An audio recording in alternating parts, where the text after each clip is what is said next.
All right, stuff I like. Stuff I like. We're gonna have to stop. My wife hates that. So we have to stop using that. So I saw two underrated films in the last week or so that I thought got just kind of just ignored. One was Red Sparrow. Now I went to Red Sparrow because, speaking to my wife, she was out of town, and I heard that Jennifer Lawrence did a nude scene in it. She does. It's great. It is absolute. It's one of the great. It's just an absolute great experience. You know, they did this thing a long time ago. I can't remember how long it was. George Clooney was in a film called Solaris, and the film was lousy, and they knew it. So they started advertising the fact that at one point his butt was in the movie, and it didn't matter. Nobody went. And one of my brothers said to me, they don't understand that, like, if women are watching a movie they like and George Clooney's butt is in it, that's kind of interesting. But if men hear that some actress they like is going to do a nude scene, they will cancel their vacations to go see the movie. And that was the way I felt. However, all that aside, it actually was. It's like all movies now. It's too long. I'm the one federal law I would support is a law that says movies cannot be over 2 hours long, or you have to go wash my car. That would just be one federal law I support. It's 2 hours and 20 minutes. It's too long, but it's actually a good story. It has people in it. It has, and it has a really interesting character played by Jennifer Lawrence, who is this ballerina who gets injured in the first scene, and for reasons that I won't go into, she gets recruited to be a spy for the Russians, and which is not a good experience. I mean, it means that you have to use your body, and it has to, you have to be a cold, cool seductress to do what she does. And she's a really good character and well played, I thought. And here is the scene where she meets, who is it, Joel Edgerton, who is the American who is also looking for a mole in the Russian ranks. Your uncle is a very powerful man. In my country, if you don't matter to the men in power, you do not matter. Hey, I'd like to see you again. Why are we going to become friends? Is that what you want? I don't have any. There's a Russian restaurant right by the opera. Have dinner with me there. Tomorrow a date. Okay.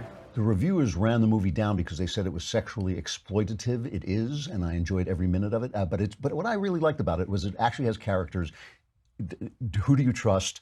The actual real questions that come up in life, but told as a big spy story. Who do you trust? What can you count on? What's the right thing to do? The other film I saw is The Foreigner, which is also based on a novel called The Chinaman. And this is more of an action movie, but the story is this. The IRA sets off a bomb in London. A young girl is killed. She's the daughter of an old Chinese immigrant.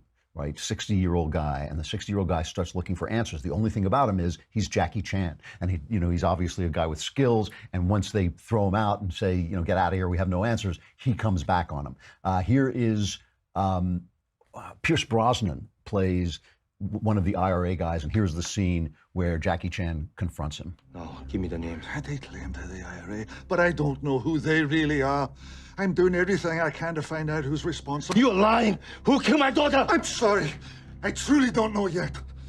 Pierce Brosnan is great in this, and he plays basically Jerry Adams. He plays this IRA guy who has gone legit, and he's getting pressure from both the old IRA, who want to keep bombing people, and from the Brits, who want him to straighten up and fly right. And what makes the movie work is that Jackie Chan only appears in it from time to time. Because these things are based on novels, they actually have better plots. So he only appears in it from time to time. And the rest of the story is about this political drama that's going on. And it really is fun. I like shoot-'em-ups. So, if you don't like shoot-'em-ups, you might not like it. But I think it's really much better than I expected it to be, and a really good one.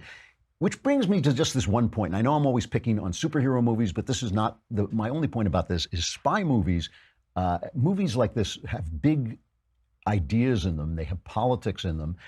I believe that the guy who wrote Red Sparrow is one of us, a conservative. And the reason I believe it is he has quotes on his book from Vince Flynn and Nelson DeMille, who I know are more on the right wing. And so it just has a sense of like how you become what John le Carré said, you have to be a disgusted patriot. And John le Carré, who I thought was one of the truly best novelists of the Cold War, really understood the complexities of defending your country in ways that are not always savory. So to be a spy, to be a CIA torturer, like the lady who was about to take over the CIA, everybody's saying, oh, she used waterboarding on terrorists.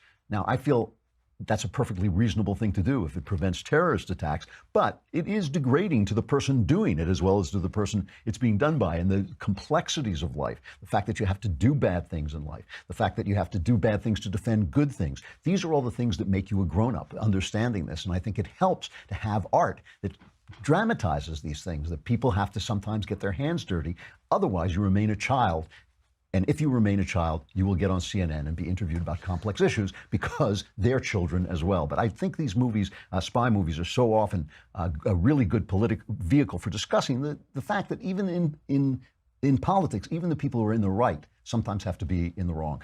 Really good movies. Red Sparrow, really enjoyable. The Foreigner, both very enjoyable. Not great films, but both really enjoyable. If you want to sample some John le Carré, and you never have, you should either read Tinker, Tailor, Soldier, Spy, because he's a wonderful, wonderful writer until the Berlin Wall falls down, and then he becomes simplistic as well. But while he's dealing with the vagaries and complexities of the Soviet Union, he was a great novelist. Tinker, Tailor, Soldier, Spy was made, I know it was made into a movie recently, and I know I have friends who worked on that movie, but the really great one is the old 1979 miniseries made by the BBC with Alec Guinness. His performance as Smiley is so great that John le Carré said he would never write another Smiley book because he couldn't get Alec Guinness out of his mind. And he was different than the guy in the book. But Alec Guinness, one of the greatest actors of his generation. Most people know him because he was Obi-Wan Kenobi, but he had a whole beautiful and fantastic career before that.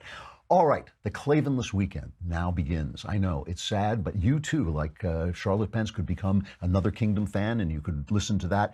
If you make it through the Klavanless weekend, we will be here on Monday, and we will see you then. Let us end with a woman who I think is one of the best jazz singers alive. Most of the great jazz singers are dead, so that's maybe not the biggest recommendation, but she's really wonderful. Her name is Tierney Sutton, and here is one of her great recordings of one of my favorite songs, Where or When. I'm Andrew Klavan. This is the Andrew Klavan Show. Survivors of the Klavanless weekend gather here on Monday.